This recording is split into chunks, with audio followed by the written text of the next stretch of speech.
দেশের প্রধান বিমানবন্দরের নাম কি ফের পরিবর্তিত হতে যাচ্ছে? সাম্প্রতিক রাজনৈতিক পট পরিবর্তনের পর এই প্রশ্নটি এখন আলোচনার কেন্দ্রবিন্দুতে। 5 আগস্ট রাজনৈতিক পট পরিবর্তনের পর, বিশেষ করে বাংলাদেশ জাতীয়তাবাদী দল বিএনপি পুনরায় ক্ষমতায় আসার পর এই আলোচনা নতুন মাত্রা পেয়েছে।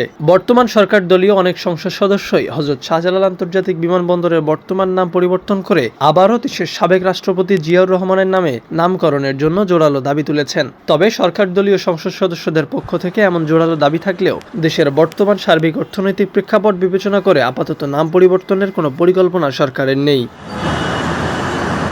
বিমানবন্দরের মতো একটি অত্যন্ত গুরুত্বপূর্ণ রাষ্ট্রীয় ও আন্তর্জাতিক স্থাপনার নাম পরিবর্তন করা মোটেও সহজ কাজ নয়। 2010 সালে যখন জিয়া আন্তর্জাতিক বিমানবন্দর থেকে ঢাকা বিমানবন্দরের নাম শাহজালাল আন্তর্জাতিক বিমানবন্দরে পরিবর্তন করা হয়েছিল, তখন এতে খরচ হয়েছিল প্রায় 16,000 কোটি টাকা। এত বিশাল অঙ্কের অর্থের অপচয় হওয়ার বড় কারণ আন্তর্জাতিক নথিপত্র, এভিয়েশন সিগন্যালিং সহ বিভিন্ন গুরুত্বপূর্ণ কাগজপত্রের সংশোধন।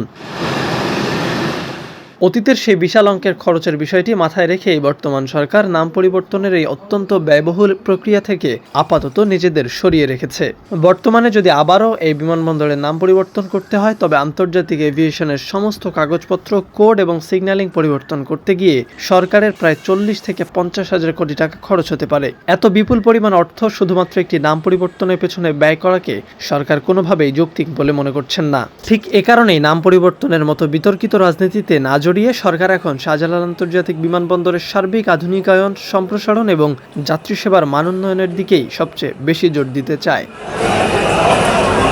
আধুনিকায়নের এই বিশাল কর্মযজ্ঞের অংশ হিসেবে আন্তর্জাতিক ফ্লাইটের সংখ্যা আরও বাড়ানোর জন্য একটি দ্বিতীয় রানওয়ে নির্মাণের সুনির্দিষ্ট প্রস্তাব খুব শিগগিরই ক্যাবিনেট এবং প্রধানমন্ত্রীর কাছে উপস্থাপন করা হবে বলে জানা গেছে। বিমান প্রতিমন্ত্রী জানান, যদি বিমানবন্দরে সফলভাবে দুটি রানওয়ে কার্যকর করা যায়, তবে এখান থেকে খুব সহজেই প্রতিদিন প্রায় 1000 আন্তর্জাতিক ও অভ্যন্তরীণ ফ্লাইট পরিচালনা করা সম্ভব হবে। আর ফ্লাইটের সংখ্যা এই বিপুল হারে বৃদ্ধি পেলে স্বাভাবিকভাবেই সিভিল এভিয়েশনের রাজস্ব আয় বহুগুণ বৃদ্ধি পাবে, যা দেশের সার্বিক অর্থনীতিতে একটি বিশাল ইতিবাচক ভূমিকা রাখবে।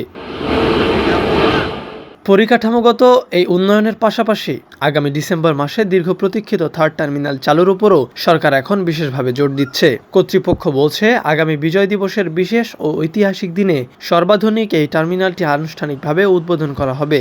আর এই দৃষ্টিনন্দন এবং বিশ্ব টার্মিনাল চালু হওয়াটা পুরো দেশের সাধারণ মানুষের জন্য একটি অত্যন্ত চমৎকার ও গর্বের বিষয় হবে, যা আন্তর্জাতিক অঙ্গনে দেশের ভাবমূর্তিকে আরও উজ্জ্বল করবে এবং বিমানবন্দর ব্যবস্থাপনায় এক নতুন যুগের সূচনা করবে।